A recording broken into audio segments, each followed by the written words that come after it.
Telugu cinema దర్శకుడు Hollywood ను తలదన్నేలా తీసిన ఈ మూవీపై సర్వత్రా చర్చ జరుగుతోంది. ఎంతలా అంటే ప్రభాస్ కోసం మూవీకి వెళ్లిన నార్త్ వాళ్ళు కూడా దర్శకుడు ఎవరని మాట్లాడుకుంటున్నారు. ప్రభాస్ కు దేశం మొత్తం ఫ్యాన్స్ ఉన్నారు. ఆయనకు ఉన్న మార్కెట్ గురించి ప్రత్యేకంగా చెప్పనక్కర్లేదు. హోల్ కంట్రీలో అన్ని రాష్ట్రాల్లో ఫ్యాన్స్ తో పాటు బిగ్ మార్కెట్ ఉన్న స్టార్ హీరో. కానీ సినిమా చూశాక మాత్రం వావ్, ఈ సినిమా తీసిన డైరెక్టర్ ఎవరని అంతా ఇంటర్నెట్ లో వెతుకుతున్నారు. తీసింది 3 సినిమాలు మాత్రమే, కానీ ఇప్పుడు కల్కితో ఎక్కడికో తెలుగు సినిమాను దేశం మెచ్చుకునేలా తీశాడు నాగ్ అశ్విన్. కానీ అతను మెల్లిగా కెరీర్ మొదలు పెట్టాడు. ఎంతలా అంటే ఓనమాల నుంచి నేర్చుకోవాలనుకున్నాడు నాగ్ అశ్విన్. అంతకంటే ముందే న్యూయార్క్ ఫిల్మ్ అకాడమీ నుంచి ఫిల్మ్ డైరెక్షన్ లో శిక్షణ కూడా తీసుకున్నాడు.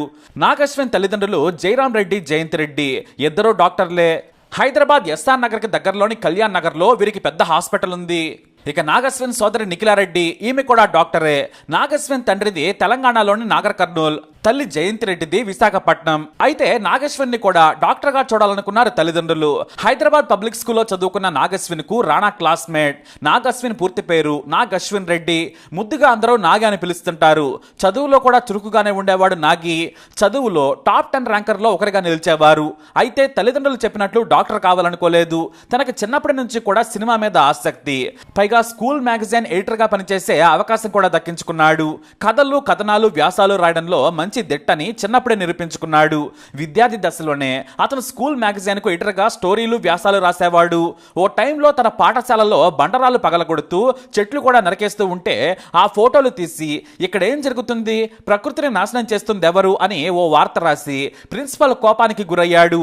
అలాగే తల్లిదండ్రులకు కూడా ముందే చాలా క్లారిటీగా చెప్పారు ఆయన. నేను డాక్టర్ చదవను, సినిమా దర్శకుడిని అవుతానన్నారు. దీంతో సరేనన్నారు పేరెంట్స్. మణిపాల్ మల్టీమీడియా కోర్సులో చేరాడు. ఆ తర్వాత వీడియో ఎడిటింగ్ నేర్చుకున్నారు. అయితే సినిమాల మీద ఉన్న ఆసక్తితో నాగ్ అశ్విన్ ను అప్పటికే దర్శకుడిగా పేరు తెచ్చుకున్న శేఖర్ కమల దగ్గరకు తల్లిదండ్రులు పంపించారు. కానీ శేఖర్ కమల అప్పటికి బిజీగా ఉన్నారు. తర్వాత సినిమాకి తీసుకుంటానని చెప్పారు. అప్పటికే గోదావరి సినిమా షూటింగ్ మధ్యలో ఉంది. ఇంతలో మంచు మనోజ్ మూవీ నేను మీకు తెలుసా సినిమాకు అసిస్టెంట్ డైరెక్టర్ గా పనిచేసే తెలిసిన వారి ద్వారా అవకాశాన్ని అందిపుచ్చుకున్నారు. అయితే ఆ సినిమాకు గాను 4,000 రూపాయలు వచ్చాయి. అదే నాగ్ అశ్విన్ మొదటి సంపాదన.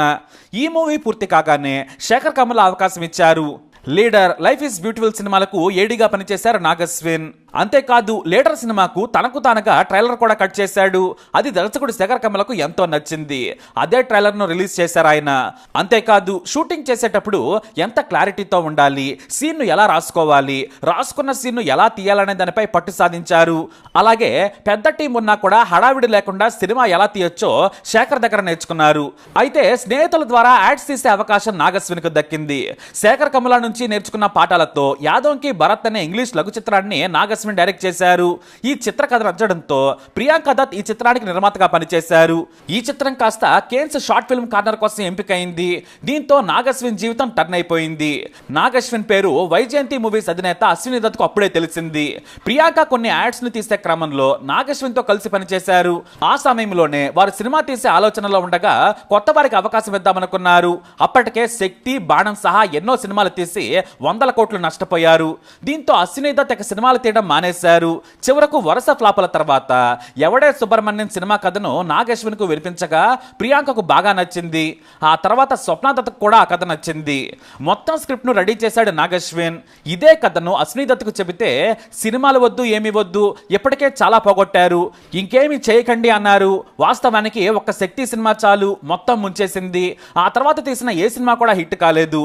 సినిమాలు మానేద్దామని అశ్విని దత్ చెప్పారు.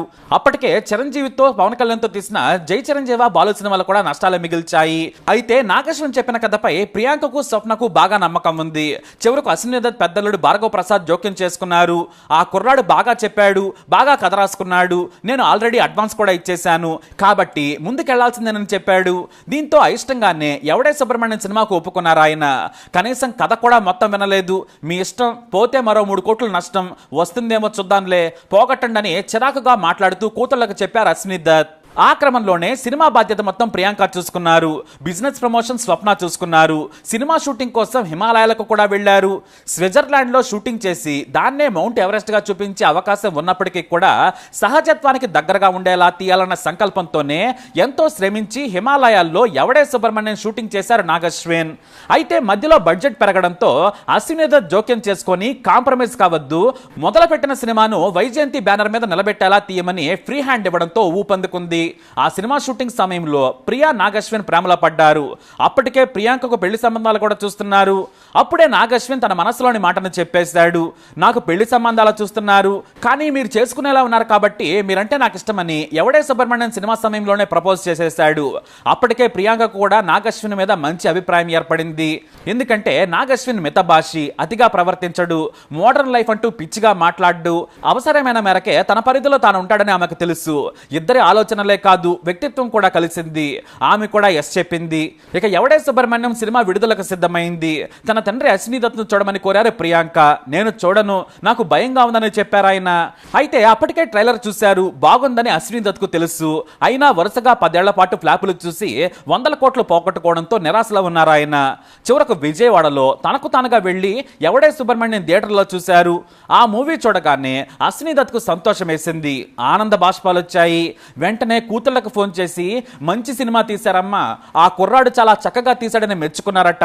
ఆ వెంటనే డైరెక్టర్ నాగశ్విన్ కు ఫోన్ చేసి సినిమా బాగా తీశావు, నేను అస్సలు ఊహించలేదు, సెట్స్ లో ఉన్నప్పుడు బాగా తీస్తున్నావని అనుకున్నాను, కానీ ఇంత గొప్పగా తీస్తావని ఊహించలేదన్నారు. ఎవడే సుబ్రహ్మణ్యం సినిమా సూపర్ హిట్ అయినందుకు అంతా సంతోషించారు. ప్రపంచంలోకెల్లా అత్యంత ఎత్తైన శిఖరమైన ఎవరెస్ట్ మీద -10 డిగ్రీల ఉష్ణోగ్రత వద్ద దాదాపు 40 రోజుల పాటు చిత్రీకరణ జరిపారు. ఎవరెస్ట్ శిఖరంపై చిత్రీకరణ జరుపుకున్న తొలి తెలుగు చిత్రంగా రికార్డులకు ఎక్కింది. ఇక నాగికి నంది అవార్డు కూడా తెచ్చిపెట్టింది. ఇక ఆ సమయంలోనే ప్రియాంక తన తండ్రికి ప్రేమ విషయం చెప్పింది.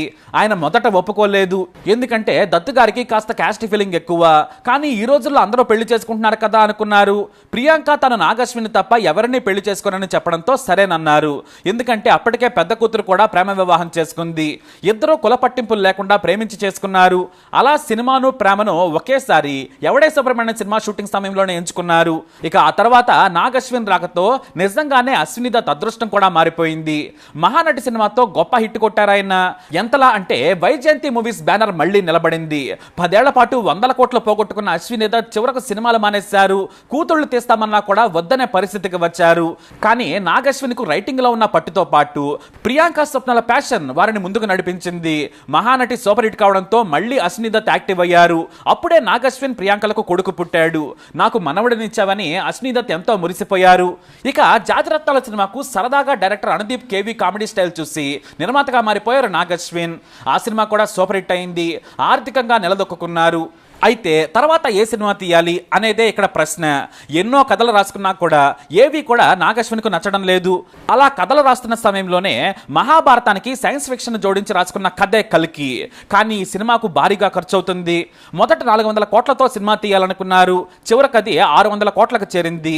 ఎందుకంటే ప్రభాస్ మార్కెట్ మరింత పెరిగింది. రెమ్యూనరేషన్లకే దాదాపుగా 200 కోట్లు వెళ్ళినట్లు టాక్. అయినా కూడా 5 ఏళ్ల పాటు రాసుకున్న కథకు ఓ రూపం ఇచ్చి ప్రాజెక్ట్ కేను మొదలు పెట్టారు. అయితే ఈ సినిమా కథకు ప్రభాస్ ఒప్పుకున్నారు, కానీ అమితాబ్ బచ్చన్ ఒప్పించాల్సి వచ్చింది. కథ ఆయనకు నచ్చడంతో చివరకు ఒప్పేసుకున్నారు. పైగా 4 నెలల పాటు ఈ సినిమా షూటింగ్ లో పాల్గొన్నారు అమితాబ్ బచ్చన్. ఆ తర్వాత అమితాబ్ ఎంట్రీతో దీపిక కూడా నటించేందుకు ఒప్పుకున్నారు. ఇక విలన్ గా కమల్ హాసన్ చేసేందుకు బ్రతిమలాడాల్సి వచ్చింది. చివరకు ఏడాది తర్వాత కమల్ గ్రీన్ సిగ్నల్ ఇచ్చారు. కల్కి మొదటి పార్ట్ లో ఆయన కనిపించేది కొద్దిసేపే అయినా సెకండ్ పార్ట్ లో కర్ణ వర్సెస్ కలి ఉండొచ్చు. అంటే కలియుగం కలిని చంపడంతో అంతమవుతుంది. కర్ణుడి రూపంలో వచ్చిన ప్రభాస్ అంతం చేస్తాడన్నమాట. ఆ సమయంలోనే కల్కి అవతారం కూడా కనిపిస్తుందనే టాక్ కూడా ఉంది. ఇప్పుడు కల్కి సినిమా సూపర్ హిట్ అయింది. అన్ని భాషల్లోనూ హిట్ టాక్ తెచ్చుకుంది. 600 కోట్లు పెట్టి తీశారు. ఖచ్చితంగా 1500 కోట్లు వస్తాయని అంచనాలున్నాయి. ఎందుకంటే హిందీ మార్కెట్ శాటిలైట్ కి అలాగే డిజిటల్ రైట్స్ కే కేవలం 200 కోట్లు వస్తాయి. అంటే భారీ లాభాలతో వైజయంతి మూవీస్ దశాబ్ద కాలం పాటు పోగొట్టుకున్న డబ్బంతా కూడా సంపాదిస్తుందన్నమాట. కానీ అసలు విషయం ఇది కాదు. ఇప్పుడు వచ్చే డబ్బుల కంటే కూడా దేశం మొత్తం నాగశ్విన్ గురించే మాట్లాడుకుంటుంది. ప్రభాస్ కోసం అందరూ ఈ సినిమాకు వస్తున్నారు. కానీ మూవీ చూసిన తర్వాత నాగశ్విన్ ఎవరు అని ఉత్తరాదిన వారు ఇంటర్నెట్ లో తెగ సెర్చ్ చేస్తున్నారు. ఇప్పుడు నాగశ్విన్ రాజమౌళి సరసన చేరారా అంటే ఆశ్చర్యమే లేదు. గొప్ప కథకు గొప్ప మేకింగ్ తో సినిమాను వావనేలా తీశారు. తెలుగు సినిమా సత్తాను మరోసారి ఉత్తరాది వారికి చూపించారని చెప్పొచ్చు. అయితే సెకండ్ పార్ట్ మరింత రసవత్తరంగా తీసేందుకు సిద్ధమవుతున్నారు నాగశ్విన్. ఇక సినిమా రిలీజ్ తర్వాత నాగశ్విన్ కొన్ని రకాల కథలు పోస్టులను అభిమానులతో పంచుకున్నారు. గ్రాండ్ గా నిర్మించిన ఈ సినిమా కోసం కల్కి టీం మొత్తం 4 ఏళ్ల పాటు కష్టపడింది.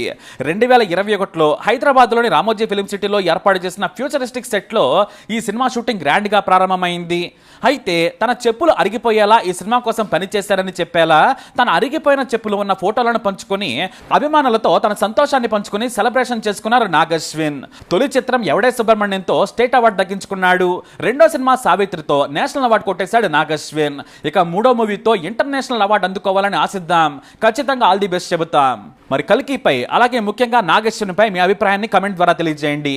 వీడియోని లైక్ చేయండి, షేర్ చేయండి, మా ఛానల్ని సబ్స్క్రైబ్ చేసుకోండి.